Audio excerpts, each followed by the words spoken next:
What if rather than finding your niche, you allowed your niche to find you? We've all heard that it's really important to niche down. It's not good to be a generalist. And I think that's actually up for debate. There's very successful generalists in our industry out there in the coaching, hypnotherapy, and NLP industry. But I know a lot of you really want to find your niche and zero in and specialize in something. And I think if that's something that you want to do, it's a great thing to do. I have a slightly different opinion about, again, and I hinted at it a second ago, whether we should find our niche or let our niche find us, allow our niche to develop organically.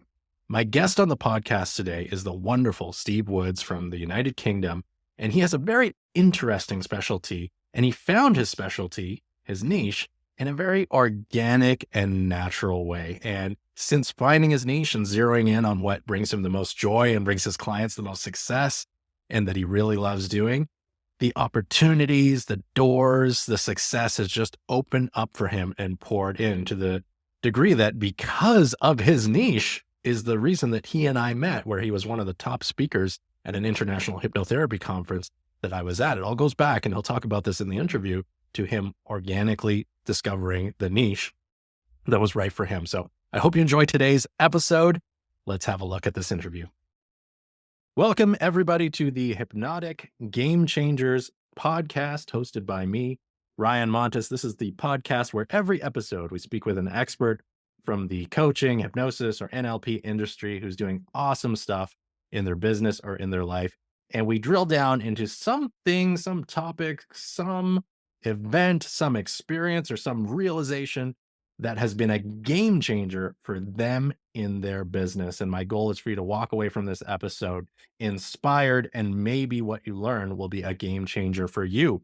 I'm Ryan Montes, the host of this podcast. I've been a trainer of NLP, hypnotherapy, and coaching and timeline therapy since 2019. I studied those modalities and personal development and the subconscious mind for about 15 years before I became a trainer. And these days, mainly what I do is business coaching for hypnotherapists, NLP practitioners, coaches, etc. So I want to introduce you to our guest today, who is the wonderful Steve Woods. If you follow me on social media and in my work, you've probably seen and heard Steve before, because I've interviewed him a few times in a few different contexts now. He's been a guest speaker at one of my high-level masterminds, and he's got a lot of really good stuff to share. He and I met at a conference in the United States last year where he was a speaker. I really liked what he had to say, and actually he was speaking on the topic at that conference where I first met him that he's going to be speaking with us about during this episode. So just before we get into speaking with the wonderful Steve Woods, just a reminder that this episode of the Hypnotic Game Changers podcast is sponsored by my newest mastermind, the Mission and Movement Training Mastermind. This is the #1 private and exclusive mastermind for hypnotherapists and coaches who want to make a massive impact on the world, but don't want to wait forever for all the pieces of the business mindset and skill set puzzle to come together. You will learn and apply all of those pieces in the mastermind with yours truly, Ryan Montes. Okay, so all that being said, Mr. Steve Woods, welcome, welcome, welcome. So glad you're here. How you doing? Thanks, Ryan. Thanks for having me along. Doing great. Thank you. Yourself? I'm doing very well. I'm doing very well. I'm loving this new podcast format. Like, I had a really good time with my last podcast where I had a co-host, and every episode her and I would tackle a different subject. This is the first time I'm doing an interview style podcast, and admittedly, you're only the second interview of the podcast. I have a bunch more lined up for this week, but I'm liking it. I feel I'm like a radio talk DJ show host guy. It's fun. Excellent. Yeah. So Steve, I gave you a little bit of an introduction there. Oh, If you could just introduce yourself, what's your claim to fame?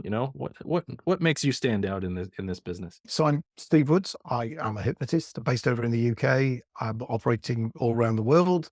What makes me unique is I work with golfers, and there are a few of us working with golfers, but not that many that specialize. I think a lot of the hypnotherapists who will take on golf and other sports as well.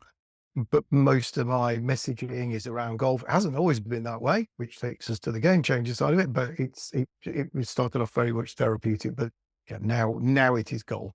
Yeah. And it's interesting because, like, the topic of this episode and what we're going to chat about is you niching down into being a specialist for golfers as a hypnotherapist. And, I think some people might hear that and say, well, what's a game changer about somebody picking a niche? And I can tell you, as somebody who's in this industry and mentors others, I can see from a distance that this whole golf niche has been a game changer for you. First of all, it's the reason you and I met. You were in Mhm. the largest seminar room at the conference that we met at, giving a talk specifically about this niche. And it was a very interesting talk, and it caught my attention enough that after it was over, I came up and started chatting with you, right? And then, before we hit record on this episode, we were talking about why this has been a game changer. And I think there's a lot of reasons. So let's get into that. Why has going all in on golfers as a hypnotherapist been so monumental for you and your business and in your life? Yeah, I mean, it's worth a recap as to how I got to golf, I think, because that was the game changer. That was the realization that there was a lot in this.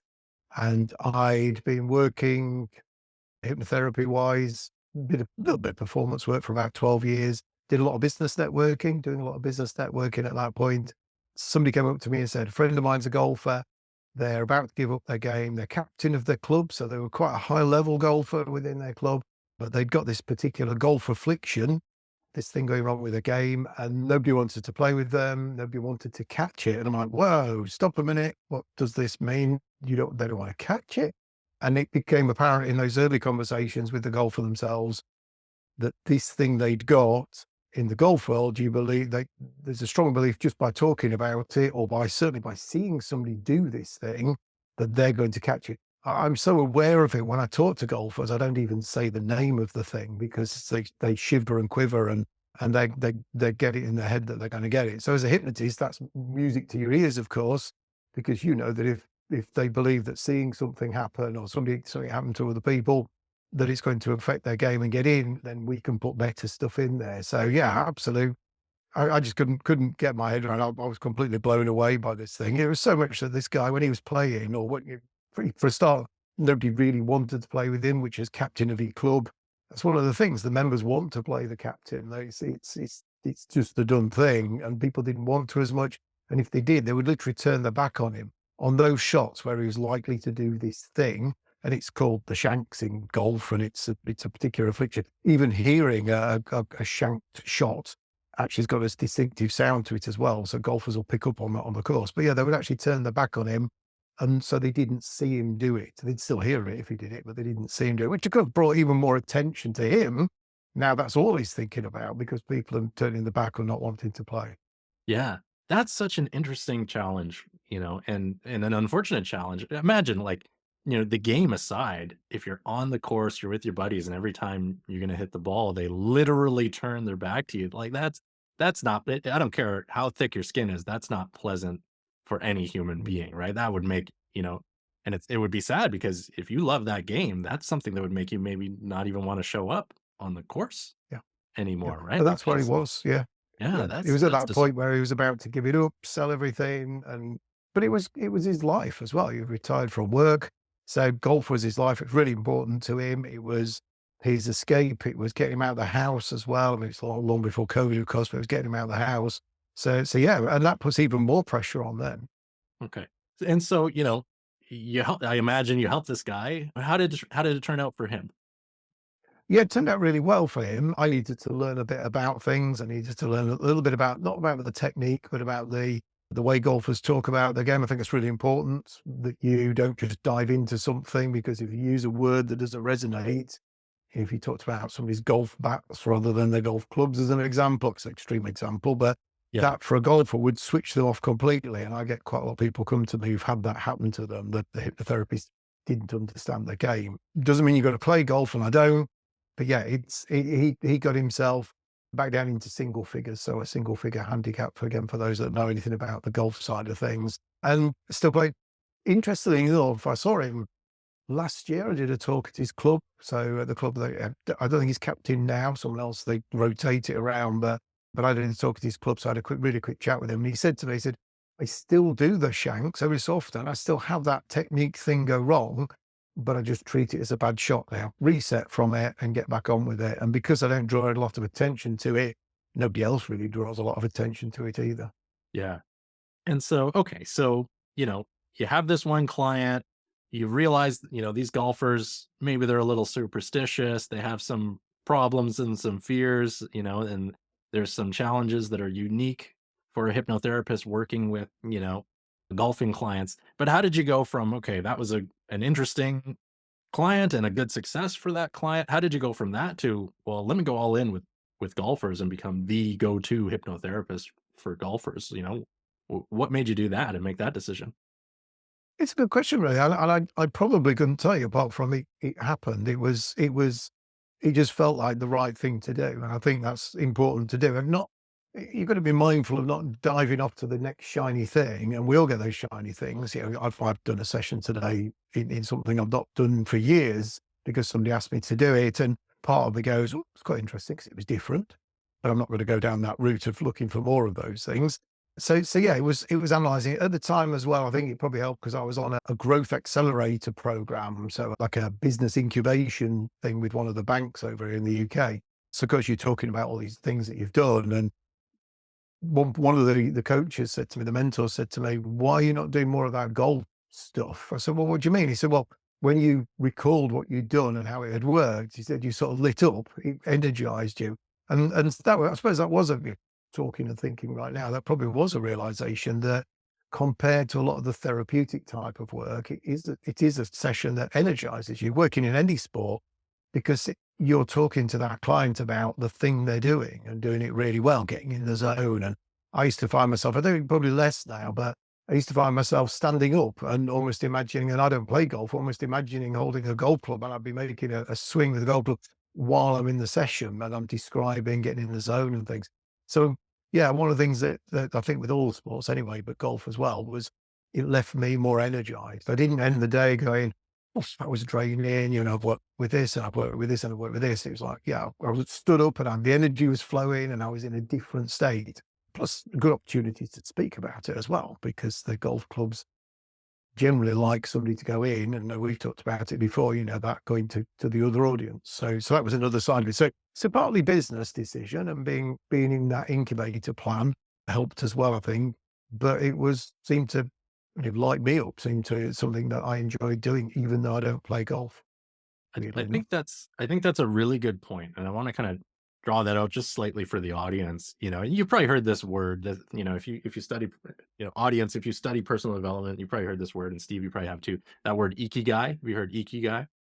So I've never ikigai, heard that particular one. Go on. it's a Japanese word, and and I'm gonna paraphrase here, but basically it means the intersection between something that you're passionate about, something that you're good at, something that is needed, and it means your purpose, right? Mm, And so when you're describing like, okay, these sessions didn't feel like work, they lit me up. I find myself imagining being the player or whatever. It reminds me of this. We don't need to know what the word mm, means exactly, but it's that this concept of like, I'm good at it, people need it, and I happen to really like it too, right? Which when we're talking about, finding a niche and niching down, and there's different points of view. Some people think it's great to be a generalist in hypnotherapy or in coaching. Some people want to have a very specific niche. Some people want to do a little bit of both. But that does play into the decision. If I'm going to niche into something, do I love it? Do I want to keep doing it? Do I want to, honor my clients by being excited to show up for them? And it sounds like for you, it was like a yes on all fronts, with golf, would you say? yeah, definitely, definitely. And it's like it's a game I have attempted to play in the past, but it was one of those things. And of course, it's worth saying, and I know it's been aired in many places. You don't have to do these things in order to be really good at the hypnosis side because they're the expert. They know what they're doing. And if they don't, they need technique work and things like that prior to actually working with you. So see, there was a little bit of, I suppose, imposter syndrome there almost at the beginning that had to be addressed because of exactly that, even though I knew that, and I'd heard many people say it, but it was still a case of, but you don't know anything about golf, why should anybody listen to you around this? But then, of course, they're not listening to me in their head, they're doing their work. So I had to do a little bit of work on me to sort that out, but Yeah. onwards and upwards from there, yeah.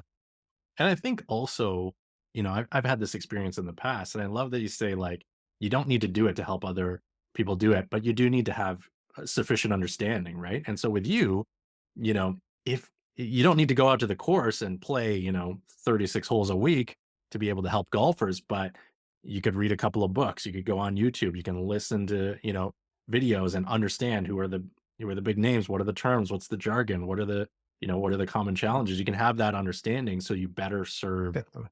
your clients, right? And when you are interested in the topic specifically, it's easy to consume all that information. You can binge that information and it's fun, right? But if it's a topic that, you're not that keen on, like, what's something like weight loss, maybe if somebody's not that into weight loss and you want to niche down into weight loss as a hypnotherapist because it's profitable, but you're not interested in any of that info, it's going to be a drag to Yeah. research and sharpen your skills, right? Okay, so all of that really good. And I think, especially for newer hypnotherapists listening to this or newer coaches listening to this is going to be really, really powerful.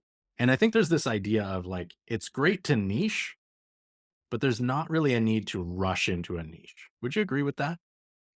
Yeah, I would agree with that. Although you often hear that you should niche. I mean, my first proper proper course was like 20 years ago now, just over 20 years ago. And even then, the guy who ran it, John Chase, who's no longer with us, he would talk about niche all the time, and you hear it everywhere. But I think you're right. You've got to find what floats your boat. And by being a generalist, it gives you the opportunity to do that, to be able to dip into different things, see what excites you, see what doesn't. And I've worked my way through therapy side of it, and I still do the weight loss work, and I still do the anxiety work now, and PTSD even, and those sorts of things. Yeah. Because when you even one of the fears with the niching or niche, of course, as I think you say over your side, but yeah, one of the fears with that is that you're going to turn other people away, and actually you don't, because people will say to me, "So if you can do that with golf, can you do that with running? Can you do that with motor racing? Can you do that with boxing?" And yeah, you can, as long as again you've got that understanding to be able to talk in the right way. But they'll tell you how to word it as well. If you're Yeah. doing your intake right, and I'm not using a whole session for an intake, but I'm having that conversation. I'm having a strategy session with them for half an hour before we even decide to do any work together. And in that strategy session, easy for me to say, I'm writing down or typing out the words and the phrases they're using. So much so, one client I or prospect became a client. We sat down. He was actually another business coach, and we sat down and he told me all about what he wanted to achieve, and we had this conversation. I said, "Yeah, we can do this and do this."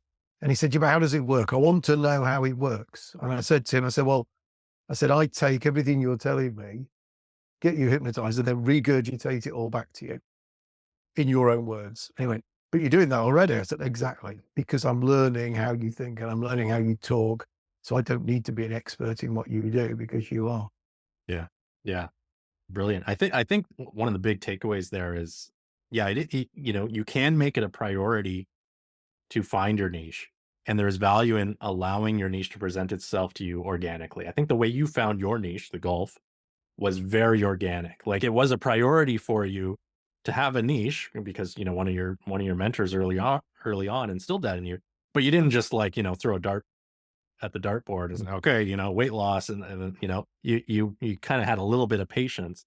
And then now look how great your life is and your business is because you're doing something you love on a regular basis. And I do want to repeat for the audience something that you said, Stevens, that having a niche doesn't prohibit you from helping people in other arenas.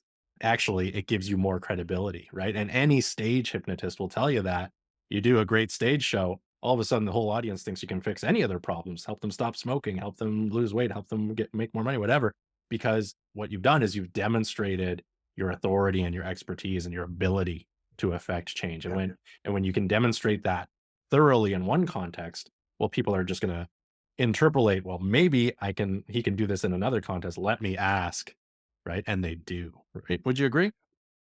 Yeah, yeah, definitely, definitely. Because I do a lot of business networking, and sometimes I'll stand up in a networking room that maybe I've never been to, and I'll say, I help frustrated golfers, not frustrated gophers, as one American networking group once thought, which is a very different subject. So, and I do sometimes word it and say, but what if you don't play golf? What if I don't play golf? I hear you say, and things like that. So I might word it a little bit just to say, actually, I will welcome other conversations. But even if I don't say that, if it's on LinkedIn and places, my profile talks about golf. But even the other week, somebody messaged me saying, "Can you help stop smoking?" There's no mention of that on my no mention on website. There's no mention on LinkedIn. Nothing.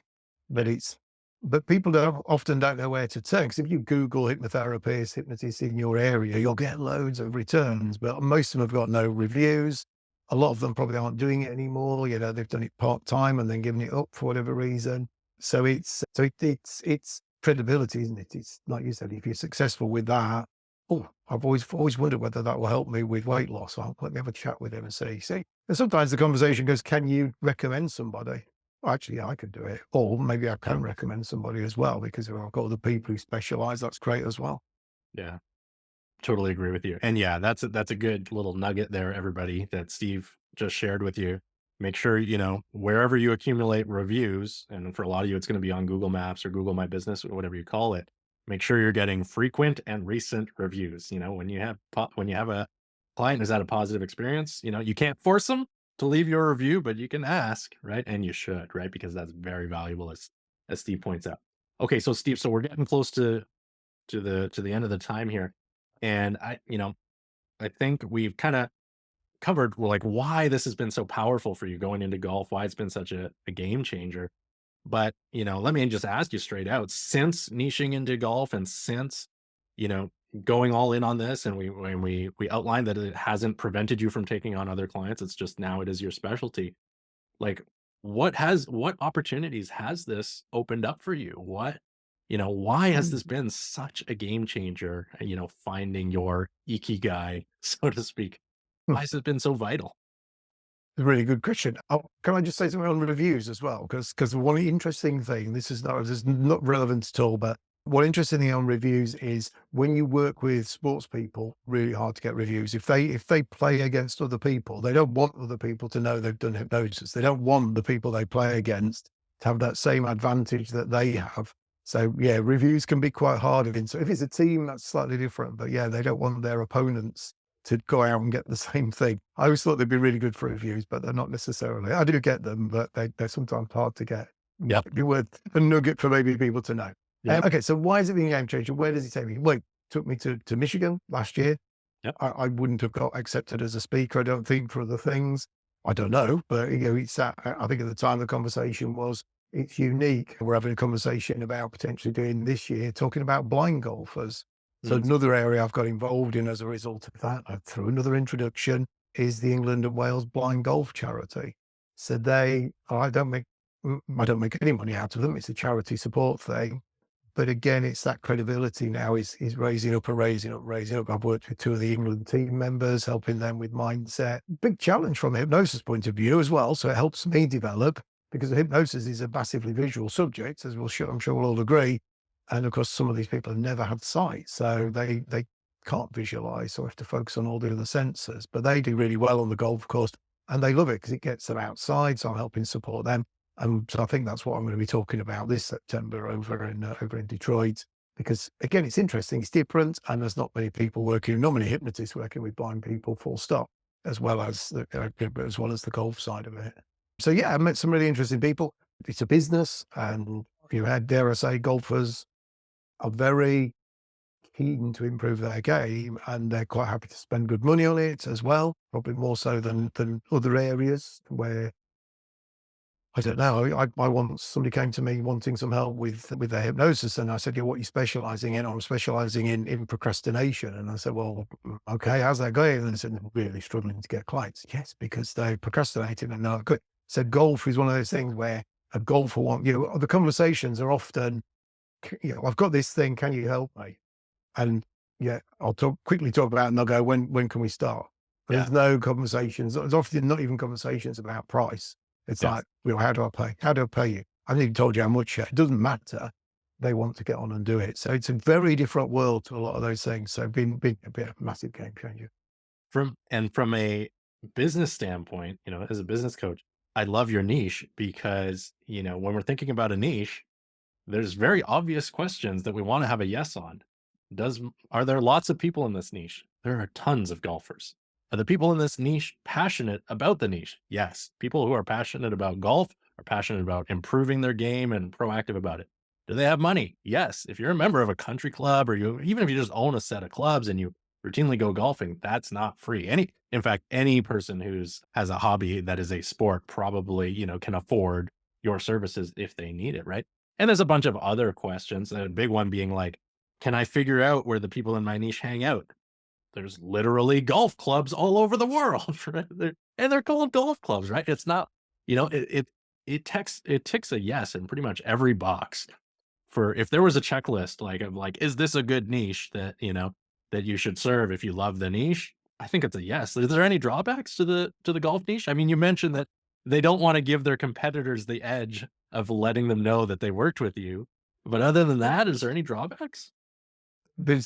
I'd say there's three drawbacks. One is, yes, they don't want to tell their fellow golfers. Some do. Some are really, really open and sharing, and they go, "Oh, I've been doing this thing and I've had referrals from other golfers."